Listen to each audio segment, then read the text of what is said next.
زکوٰۃ کا کسی مہینے سے تعلق نہیں ہے. روزے کا تعلق رمضان سے ہے لیکن زکوٰۃ کا تعلق کسی مہینے سے نہیں ہے. زکوٰۃ کا تعلق اس بات سے ہے کہ انسان جو نصاب کا مالک بن گیا، جس پہ زکوٰۃ فرض ہو گئی، وہ کس مہینے میں بنا ہے. جس مہینے میں وہ صاحب نصاب بنا ہے تو اس مہینے کو اور اس تاریخ کو یاد رکھے، اس کی وہی تاریخ وہی مہینہ زکوٰۃ کا مہینہ ہے. اب ہر سال وہ اسی مہینے میں زکوٰۃ کا حساب کرے گا. تو رمضان کا زکوٰۃ سے تعلق نہیں ہے. لیکن اکثر ایسا ہوتا ہے کہ جس تاریخ کو آدمی صاحب نصاب بنتا ہے اس کو یہ تاریخ ہی یاد نہیں ہوتی ہے کہ میرے پاس اتنے پیسے کس وقت آئے تھے، کون سا مہینے تھا. عام طور پہ لوگوں کو اسلامی مہینے بھی یاد نہیں ہوتے، تو زیادہ سے زیادہ لوگوں کو عیسوی مہینہ یاد ہوتا ہے کہ فلاں مہینے کی فلاں تاریخ میں مجھے اتنی تنخواہ مل گئی تھی، اس سے میں صاحب نصاب بن گیا تھا، یا میرے والد کا انتقال ہوا تھا، اس پر مجھے وراثت میں حصہ مل گیا تھا، اتنے پیسے مل گئے تھے، اس کی وجہ سے صاحب نصاب بن گیا تھا. یا لڑکی کی شادی ہو گئی، اب شادی پہ اس کو زیور مل گیا، زیور کی وجہ سے اس پہ زکوٰۃ فرض ہو گئی، اب اس کو یاد ہے کہ بھئی فلاں تاریخ کو میری شادی ہوئی تھی.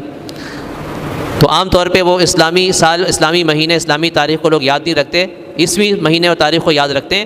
لیکن زکوٰۃ کا تعلق یہ اسلامی مہینے کے ساتھ ہے، یعنی جو ایک سال کے بعد زکوٰۃ دینی ہوتی ہے تو یہ ایک سال اسلامی سال مراد ہے.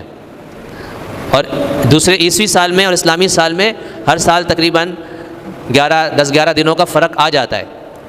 تو اگر ایک سال میں 11 دن کا فرق ہے تو 3 سالوں میں جا کے پورے مہینے کا فرق آ جائے گا. یعنی آپ نے ایک دفعہ زکوٰۃ جو دی ہے وہ مثال کے طور پہ 25 جنوری کو دی ہے، اور اس وقت جو ہے نا اسلامی مہینہ کیا تھا، شعبان کی پہلی تھی مثال کے طور پہ.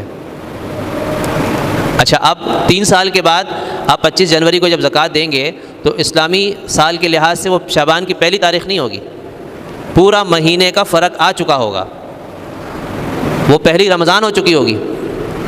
یعنی اگلا مہینہ رمضان کا ہے نا، تو ایک سال میں 3 سالوں میں ایک مہینے کا فرق آ گیا. تو آپ کی زکوٰۃ جو فرض ہوئی تھی وہ شعبان کی پہلی تاریخ کو فرض ہوئی تھی، آپ کو پہلی شعبان کو حساب کرنا تھا. لیکن 3 سال کے فرق کے بعد آپ پہلی شعبان کے بجائے پہلی رمضان کو حساب کر رہے ہیں. حالانکہ پہلی شعبان کو آپ کے پاس کچھ پیسہ تھا، پہلی رمضان میں آ کے کچھ فرق آ گیا، کچھ کمی ہو گئی، کچھ اضافہ ہو گیا، اور مزید 3 سال گزریں گے تو پھر ایک مہینے کا فرق آ جائے گا. پھر اگلے 3 سال کے بعد آپ پہلی شوال کو حساب کر رہے ہوں گے، کیونکہ جنوری کی تو وہی 25 تاریخ ہے، لیکن اسلامی لحاظ سے پورے مہینے کا فرق آ گیا. تو اس لیے اسلامی سال مراد ہوتا ہے، جو کہتے ہیں نا سال کے بعد زکوٰۃ دی جاتی ہے، تو اس سے مراد اسلامی سال ہے. اب دیکھیں نا، اس دفعہ 23 مارچ کو پہلا روزہ شروع ہوا ہے. ابھی میں کیلنڈر میں دیکھ رہا تھا کہ 2 سال کے بعد 1 مارچ کو پہلا روزہ ہوگا.